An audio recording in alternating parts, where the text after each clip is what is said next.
Hi everyone, my name's Yvonne and I'm with the Greater Phoenix chapter of OCA. We're a member chapter of OCA Asian Pacific American Advocates, which is the national organization dedicated to advancing the social, political, and economic well-being of Asian Americans and Pacific Islanders.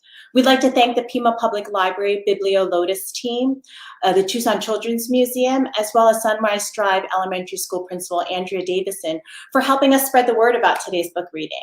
And also a very special thank you to Tucson Mayor Regina Romero for being our special guest today. I'm joined with my boys. Hi, I'm Jasper, and I'd like to give a shout out to all of my Sunrise teachers and friends, and also my Ventana Vista teacher, Miss Tobit. Hi, I'm Miles, and I want to give a shout out to all of my teachers and Flint, and a special shout out to Miss Jordan at the Children's Museum. And I miss you, Miss Jordan. As you all know, May is AAPI Heritage Month. We spend this month celebrating the Asian American Pacific Islander community, our history, our contributions to American society, and our heroes. Jasper, who's your hero? My hero is Naomi Osaka, when I want to be a great tennis player like her. Yeah, and hopefully you'll win Grand Slams like her, right? How about you, Miles? Oh, my hero is Dr. David Ho, because he created the COVID vaccine and he helped people, and I want to help people too. Yeah, that's really great. So today we're going to learn about AAPI history right here in Arizona. Not long after the United States declared war on Japan and entered World War II, President Franklin D. Roosevelt signed an executive order that allowed the military to force people of Japanese descent into internment camps. So internment camps are basically just like prisons. They're surrounded by barbed wire, and the families who were sent there were not allowed to leave. You know what the worst part was? The people were sent to the camps based solely on their ethnicity. So they had done nothing wrong and they had committed no crimes. So the fact that the Japanese Americans, simply because they looked different, people feared them and did not trust them. You know, at the same time, our country was at war with Nazi Germany and fascist Italy, but no German Americans and no Italian Americans were sent to prison. 120,000 Japanese Americans were rounded up with very little advance notice. They had no time to say goodbye to their friends. They had no time to close down their businesses or shut down their farms. And they were sent to 10 camps around the western United States. 2 of the largest camps are right here in the Arizona desert, in Poston and Gila River. You know, it's also really important to note that these 2 camps were built on tribal lands, but neither of the tribal councils wanted the War Relocation Authority to build on their land because they didn't want to put the same injustices on the Japanese Americans as they had suffered. Around 1/3 of the people who were sent to these camps were school-age children, just like you guys. Schools were set up in the camps for the children, but they were very crowded and lacked basic materials like desks and books. So I don't think those kids really got to learn much during the 3 years that they spent there. Mayor Romero has joined us today, and she's going to read Write to Me, which is a story based on the letters written between a librarian, Mrs. Breed, and the Japanese American children who were sent away. Thank you so much for joining us, Mayor Romero. Hi there, how are you? Thank you so much, Yvonne, for that amazing introduction and a piece of history that is important that we not forget. Your babies are wonderful and beautiful and smart. And I want to thank especially the Greater Phoenix chapter of OCA for inviting me to read a book, which is one of my favorite things to do as mayor. And happy AAPI month to everyone that's watching us today.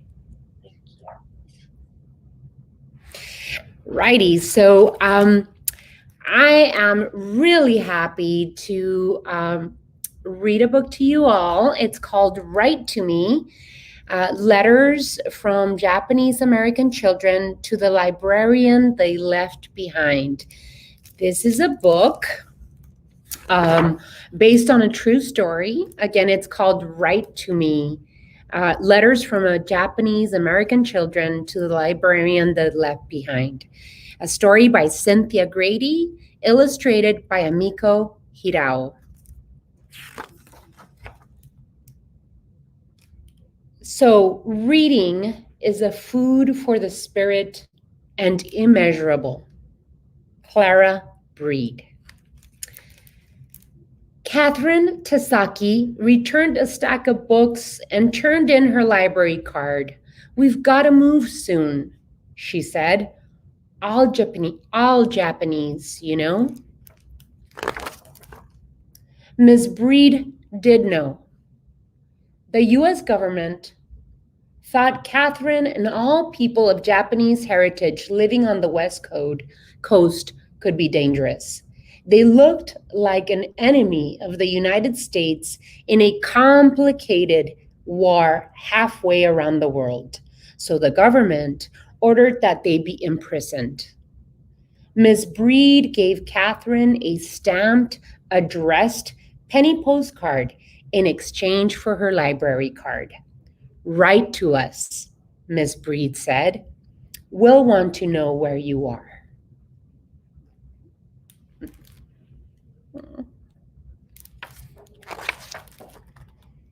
At the train station, Ms. Breed couldn't believe her eyes.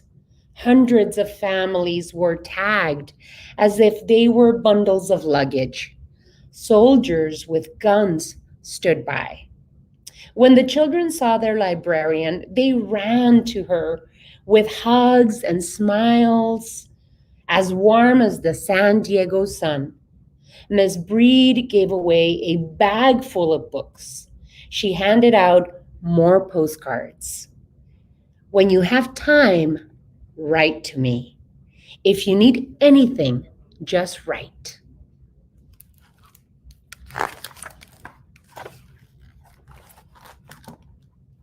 The executive relocation order had come like a tidal wave, sweeping away everybody in the neighborhood. The library was a lonelier place. Then one day, Ms. Breed found a penny postcard in her mailbox.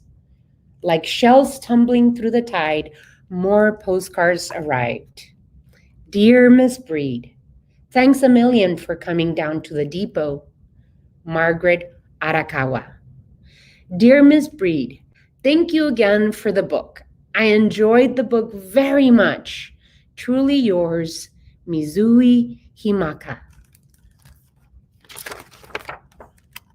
The cards were postmarks from Arcadia, California. Now that Miss Breed knew where her friends were, she wrote every week. She sent boxes brimming with books and more stamped postcards. And the children wrote back.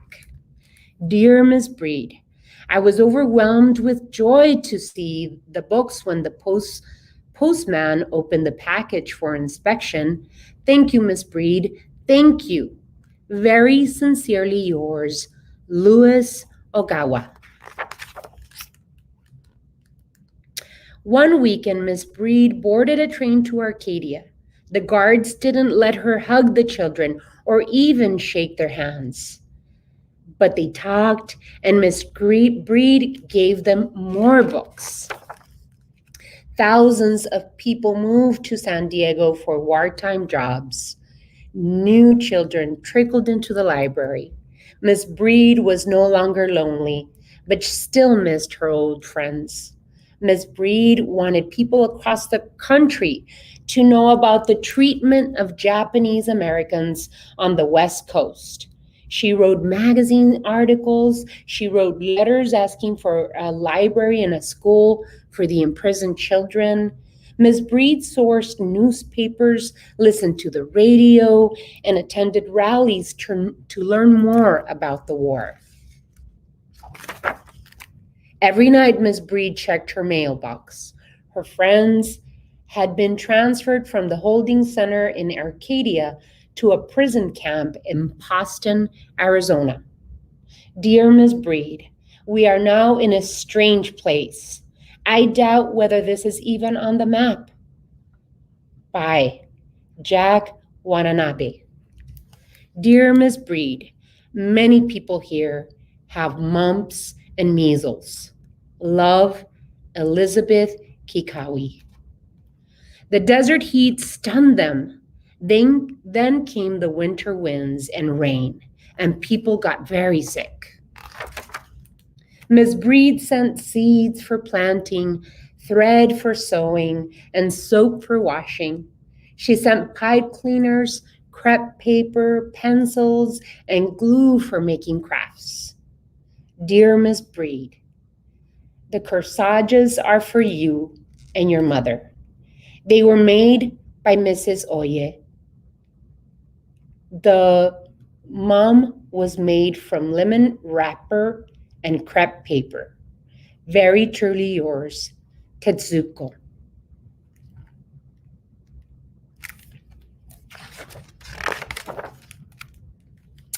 The youngest children wrote to Miss Breed about what they saw around them. The older children wrote about their living conditions and how they spent their days. Dear Miss Breed, yes, the food shortage has affected us. We have had no butter or egg for about 2 months. Most sincerely, Louise. They wrote about beauty, they wrote about fear, they all waited for peace.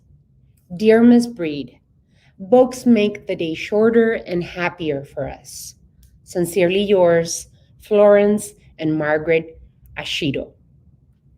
Dear Miss Breed, when peace comes again to this world, I should like very much to see the salmon going upstream. After reading Son of the Smoky Sea, I want to go more than ever. Most sincerely, Margaret Ashino. Finally, the war ended. As the Japanese Americans were released from each prison camp, they had to decide where to go. They no longer had homes or farms. Their shops, restaurants, and other businesses were gone. Some feared that they would not be welcome in their old neighborhoods. Some moved to other parts of the country for a fresh start. But others, like Catherine Tasaki, couldn't wait to come home to San Diego and to her librarian, home to their friend Clara Breed. Dear Miss Breed, thank you ever so much for everything. Love, Catherine. And I just wanted to make sure that you all knew that this story is a true story and is an experience from many of the children, Japanese American children, that were imprisoned during World War II. Again, this book is called Write to Me, Letters from Japanese American Children to the Librarian They Left Behind, a story by Cynthia Grady, illustrated by Amiko Hirao. I hope you enjoyed it. Thank you so much, Mayor Romero, for that amazing reading and celebrating API Heritage Month with us and shedding light on a very important chapter of American history. We hope you all enjoyed this programming. If you would like to support us, please click on our Give a May link on our Facebook page. It's a fundraising campaign for API nonprofits modeled after Giving Tuesday. Also, please mark your calendars. May 31st, we have New York Times bestseller and Caldecott and Newbery Award winner Grace Lynn come and join us for OCA Reads. So please tune in again. Thank you so much, everyone. Thank you. Bye.